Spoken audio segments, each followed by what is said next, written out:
Salam Türkmen vatandaşlar, salam mehriban iyileşler. Biz şugun gelin gıydılar bolup öz aramızda Türkmenistan barada bolup geçen Türkmenistan'daki vakalar barada öz ara gurrun geçirmekçi. Bugün yine gurrundaşlığımızda koşulayan Fatma Doğun, Sehra var, Cemal var, Bremen. Onda gelin gıydılar salam hemmengde. Salam. Aleyküm selam. falan. Ve aleyküm selam vatandaşlar ve gelin gıydılar. Salam. Aleyküm selam. Olgu çariyim Salam. bizler vatandaşlar. Salam. Hemmenizi hoş gördük. Bugününe Hoş bulduk. bizine şun gelin gıydılar bolup öz aramızda gepleşik geçirmekçi. Onun näme şugunky gepleşigimizi biz Türkmenistan'dan gelip bolşan habarlar barada we şol biziň ýoğulun çempion jigimiz oglumuz Süleyman barada hem birazajyk durup geçeriz. Bolýan wakalary bolup geçen wakalar barada biraz agzap geçeliň. Onu näme häzirki birinji sözü biz Cemal Doğanmaza bereliň. Cemal baş üstüne aýdyp beriň. Şu Türkmenistan'ın yağdayları barada haber alıp oturuyoruz. Doğan kardeşlerimizden ahır yağdayda hem de şu Süleyman oğlumuzun vefat edenliği barada bu şampiyon oğlun yenesi atası hayiş etti. Yukarı uğramalara çıkın diyor. Bizim Türkmenistan'ın içinde ettirecek rahatımız yok. Bizi hiç mi dinleyen yok diyor. Ya kömek edin deyip sizden hayiş edip dur. Olya çağırıyla size ayrıtayım sizden de hayiş ediyor. Bütün ehli Türkmen halkından, Türkmen özveri yok. Herkesten yardım istep ağlıyor. Son için çıkış etmek zorunda kaldık. İnşallah milletimiz ağzıverlik bilen bu adaletli zalimleri adaletli tapar. Adalet yerine tapar. Nesip bolsa, zatlar beýle goýmar. Fatma, Doğan näme aýtjak zatlaryň bar bolsa, goşjak gadyň bar bolsa şu bagatda. Hava bizler yine bu gıynançlı vaka bizim vatanımızdaki hemme halkımızı, daşar yurttaki halkımızın hemmemizin yüreğimizi yaman paramparça etti de yaman gıynançlık vakayken bu oğlumuzun edenlerini görüp gözümüz bilen nene görüp ene hükmünde de benim Allah razı olsun dersem çağım var.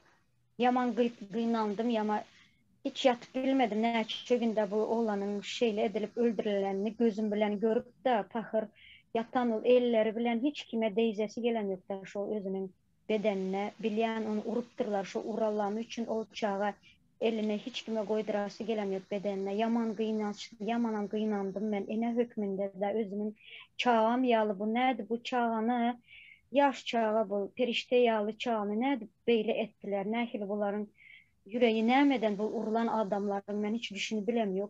Yamanam gatı gıynaldım. Hemme enelerim meniki yalı gıynan aldı.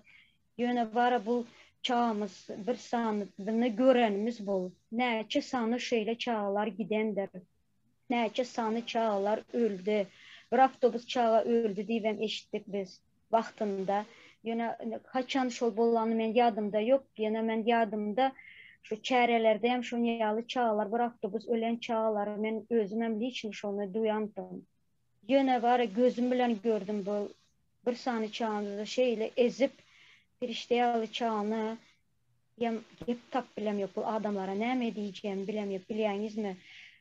Bu vakanı vara bizim duygudaş adamlarımızın kömeği bilen bu vakanı bütün dünya yayrattılar. Rus dilinde, Türk dilinde. Men şol adamlara hemmesine sağ olsun, aydasın geliyor.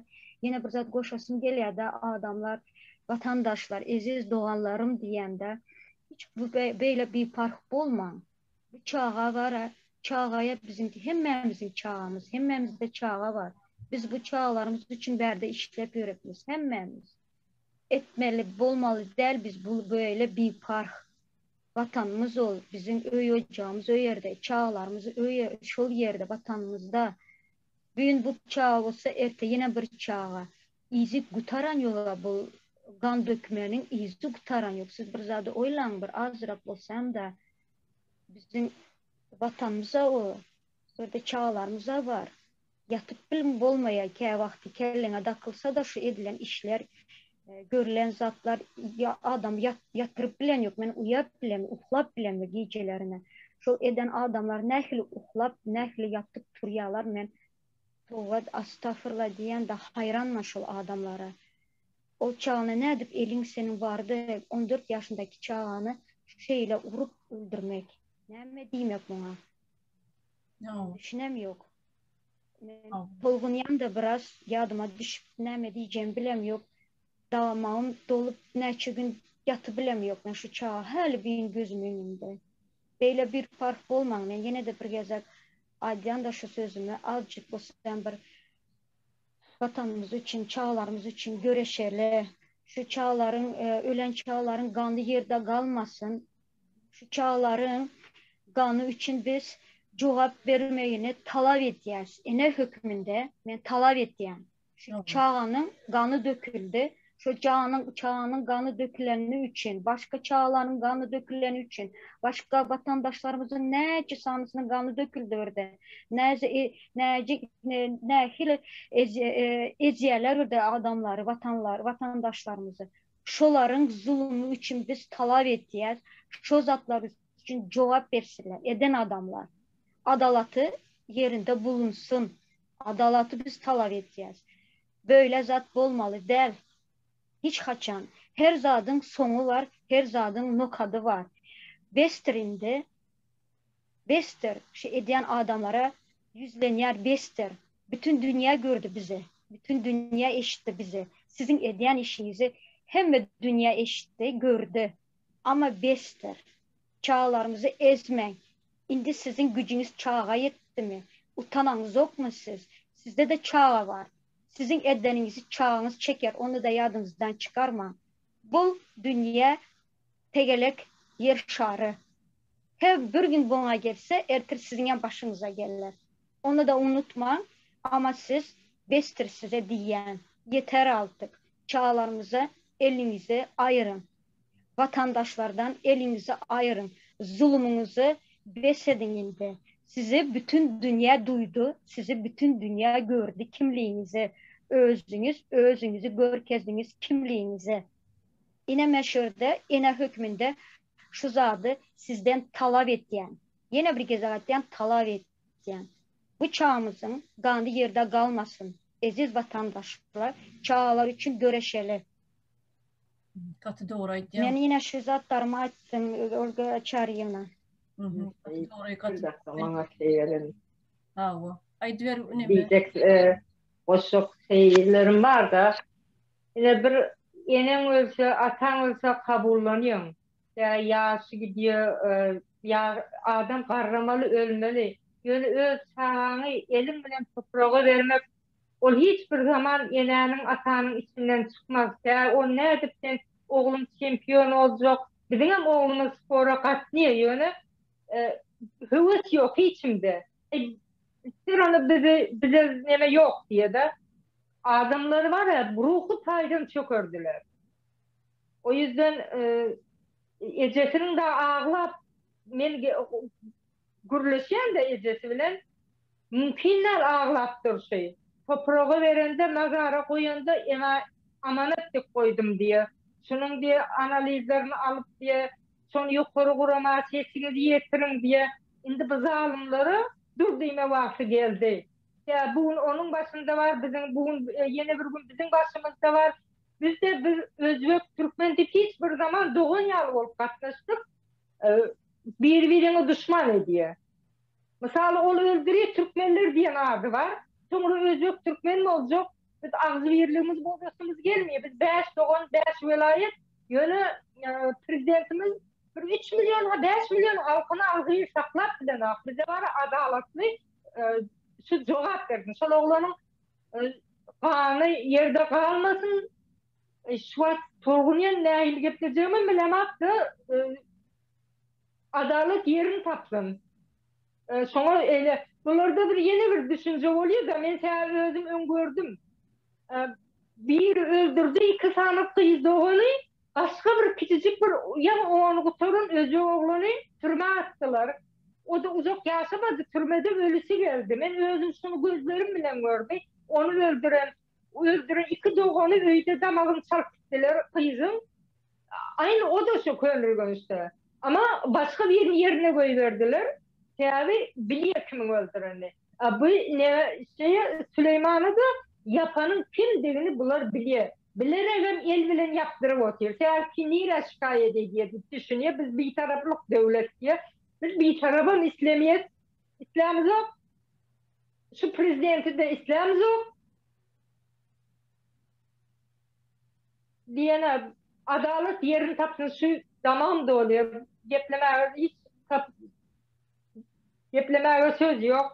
Hem ehli milletimizden hem dönem isteyen ağzı yerleşelim, ayağa kalalım, şehitlerimizin kan yerde kalmasın, adalet yerini tapsın, prezidentimizden istemeyiz, gitsin, yolu açsın,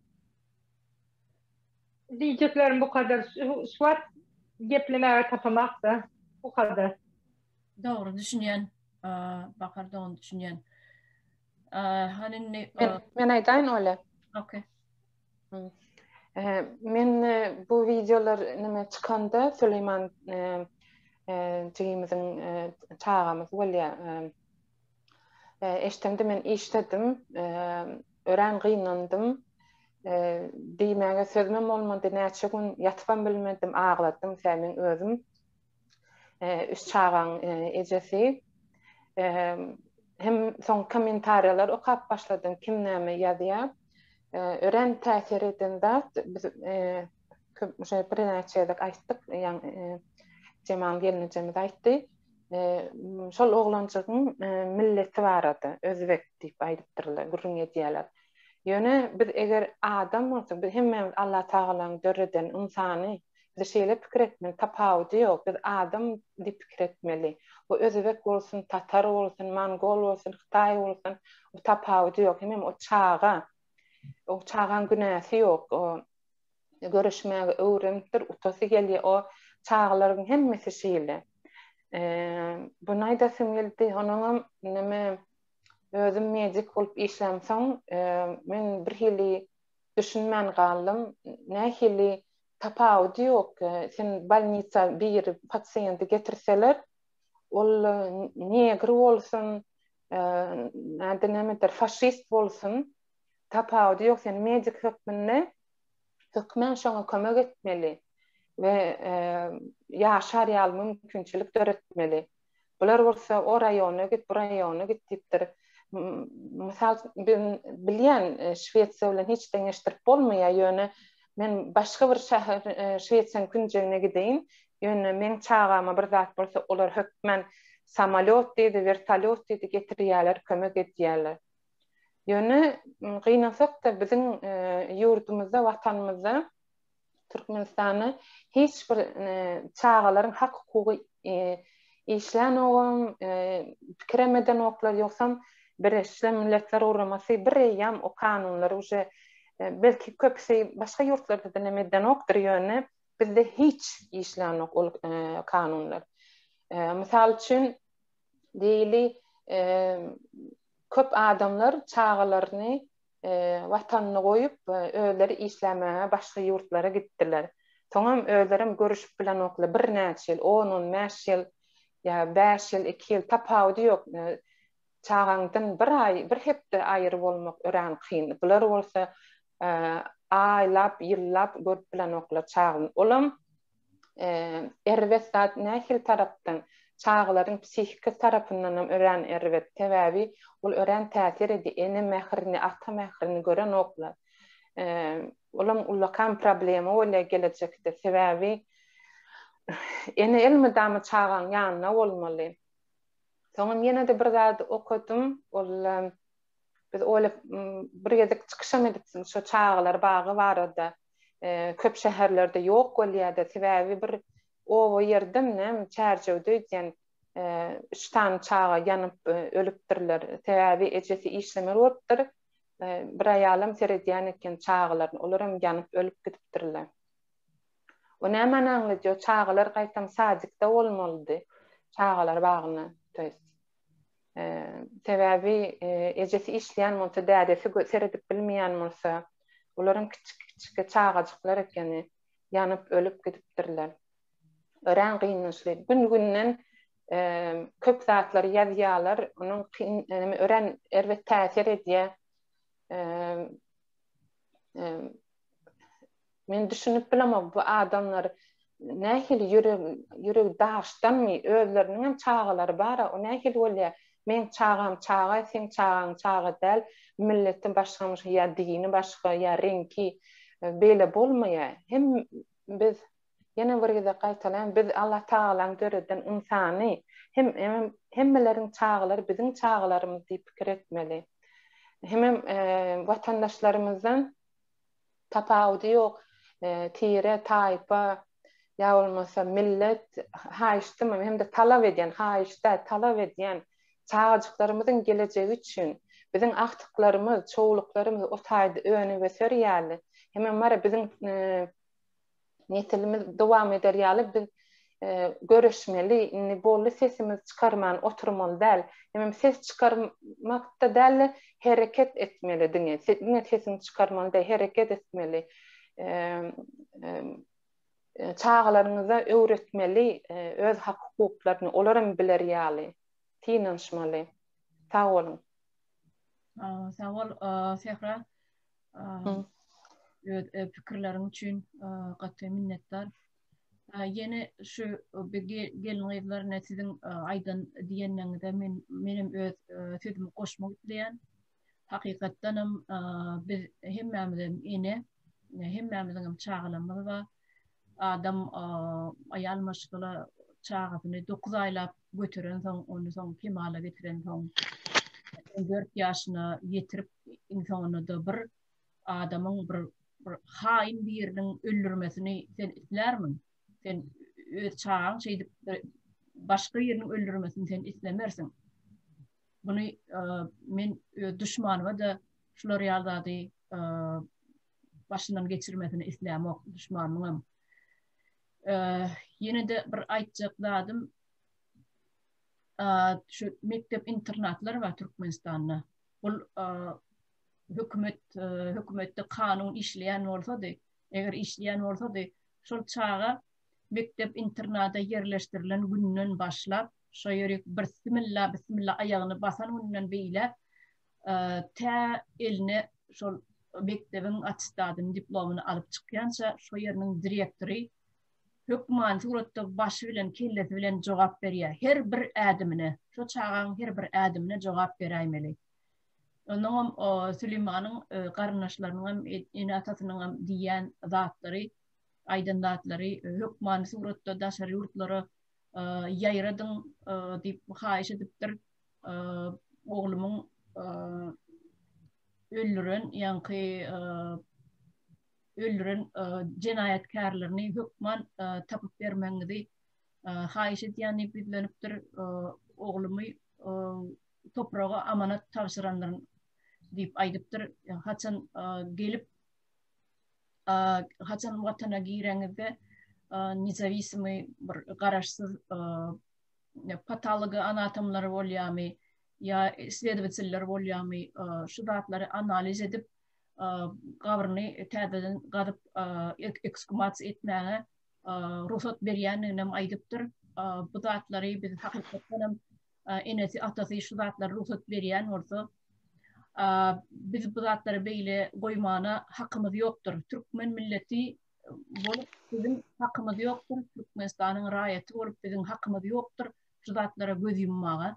Şonuň üçin armanly giden oglan, ene şu 14 ýaşly Süleyman, şu dünýeden armanly giden oglan, sebäbi onuň etden goýsamlary gaty uly ekeni, öňüne görýän goýan planlary, goýan maksatlary gaty uly ekeni, dünýäniň çempionu bolmak isleýän ekeni, bu islegi kim onuň elinden alyp biler? Kim onuň elinden alyp biler? Ýa-ni haýynlar elbetde Şol sebäpli bu zatlara biz gözüm yummamız gaty güne pik pasav edýän. Gaty güne gözümüzi yummak diýmek bir hiç bir zada sığyan zat del. Şonuň üçinem gelin gyýlar men ene sizin ene bolarak sizden hemmeňizden haýyşym bütün Türkmenistanyň enelerinin, ejelerinin, mamalarının hemmesinden haýyşym daşary ýurtdaky oturan ýaşaýan ähli ýa-ni Türkmenistanyň raýatlarynyň ullukan haýyşym dymmaň bu zatlary näçe dünýä ýaýratyp bilsek şonça gowy. Men ýene bir zat aýtmakçy, şu täze kanal açdym. Bu kanalyň intek ady belli del, adyny özara bir maslahat edip goýýarys. Ondan soň şu ine birinji gepleşigimiz bolar. Bu gepleşigiň aşagyna da link bilen şu dünýä bütün dünýä ýaýran şu Süleyman baradaky ýaýran materiallaryň hemmesiniň linkini goýmakçy. Onu siz hersine basyp görüp bilersiňiz. Ýene bir zat goşmakçy şu ýerde maňa diýdiler, bir näçe günler men dymp oturdum. Onun halk pikir etmesin dymp otur hiç zat eden ok diýip onun maňa ýüzlendiler. Senem eden işleň barada näçin aýdan ok aýdyp ber halka diýdiler. Bolmasa hiç zat edip etmän oturan ýaly el gowşuryp oturan ýaly görnýän diýip maňa şular ýaly kritika da dälle teklip görnüşini aýtdylar. Men ene şu ýerde bir gysgaça aýdyp geçeýin. Geçen tapar şu New York'ta etmeli 5. gün etmeli fevralyň 19-ndaky protestimiz goýulsyn edildi. Howa maglumatlary sebäpli erbet gaty gar ýagdy berdi. Hiç ýyly düjeniýe bolmady. Edilmeň ýaşaýan töwerümde. Ondan soň biz şol protesti, şol piketi fevralyň mart aýynyň 5-ine geçirdik. Olan 5. güne düşýär mart aýynyň 5-i. Onun soň ýene de bir aýtjak zadym. Şu protestlere o ýerde geçirer ýöne şol oglanjyň ýa-ni gerekli portretleri ýa-ni plakatlary hemmesini hem taýin edipdim. Ogun gar ýagal sebäpli gidip bilmedik.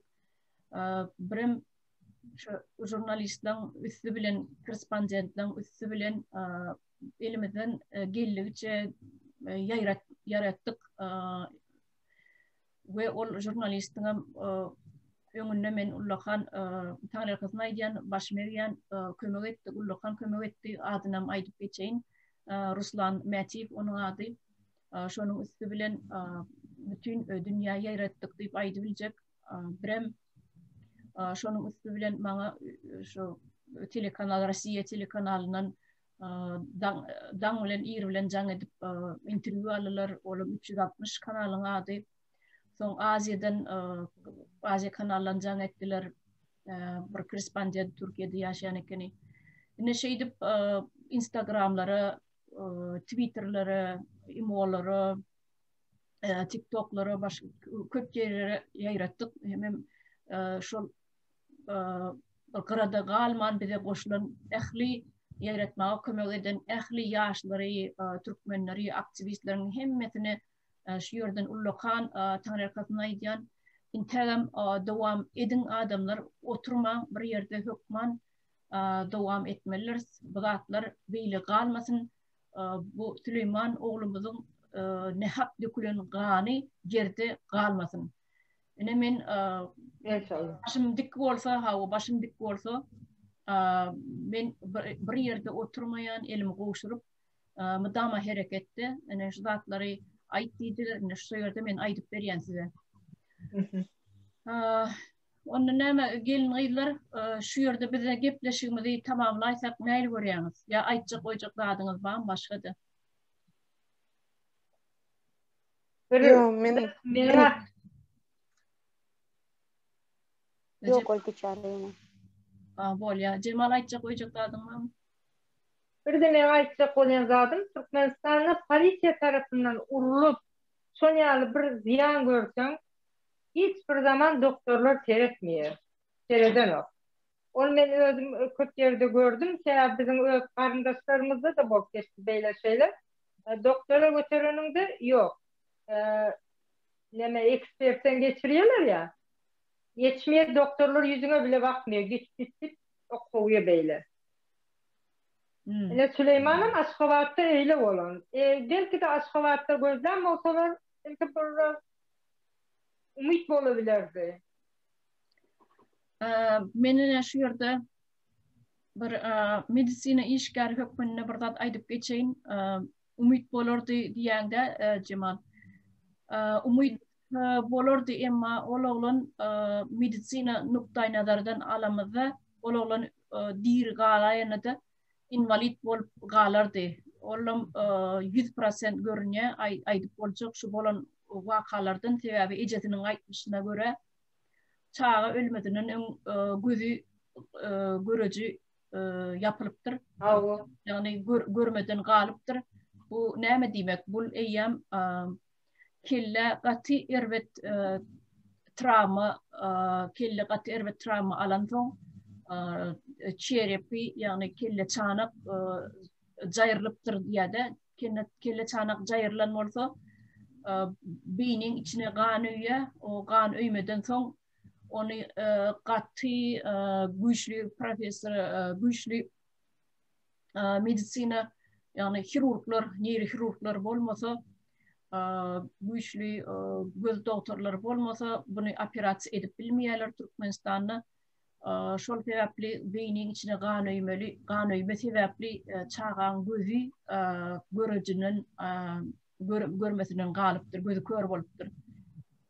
Bu bulan fakt sebebi öz garnaşlarynyň aýtmagyna görä ene Cemal aýdypdyr, şol ejet aýdypdyr. Ondan soňam o birinciden şol birinci gruppa invalid bolup galardy, eger dir galan bolsa.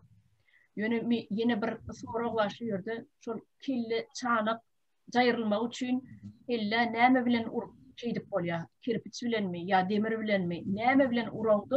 Kelle çanak jaýrylýar. Ne şu sorag durda. Ol çağany diri goýmak üçin urmanyrlar. Bu ýerde eýem faktlar görkezýär. Şu çağany diri galyrmak üçin urmanyrlar. O çağany öldürmek üçin urupdyrlar. Demigidenden soň ony öllü diýem köçädiňdirler. Olam случайно geçip barýan adamlar sebäpli şol saý sebäpli diri galýa bir 5-6 gün ýaşaýa. Onuň 5-6 günüň içinde de şol aýdyp beripdir de bolan zatlary. Eger ol ýanky uran adamlar ony diri galyrmak üçin urmanyrlar. Ram ýene aýtmak öz garnaşlaryň ejetiniň aýtmagy sebäpli çağan yumurtgalaryny gaty erwet daýalapdyrlar, urulup ýenjilip yumurtgalaryny çenni ýenjipdirler. Onam aýtmak gerek ýanky aýdyşym ýaly bütün ömrüni invalidlikde geçirir eger ýaşanan bolsa ýanky ýaly kreslada ya invalidli kreslada otururdu diýip aýdyp biljek.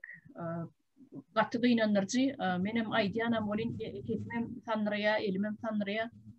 Gaty kyn aýtmak, onu da biz watandaşlarymyza bu zatlar aýtmaly, ýetirmeli.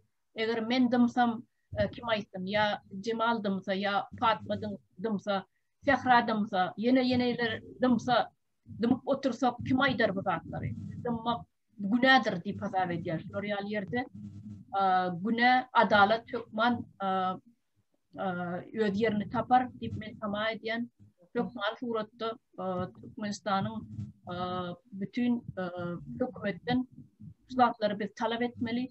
Ne şu geçiriljek protestde hem biz hökman talap ederiz. Bu zatlary beýle goýmaz. Onu näme şu ýerde biz başlaşalım gaderli watandaşlar. Sağ olun, Taňryl kasıp dinleriniz üçün. Hoş sağ olun, indiki gepleşiklemede cennet. Hoş sağ olun vatandaşlar, bizler sağ olun. Hayırlı geceler hemeňize. Hoş sağ olun, hayırlı geceler. Öyle.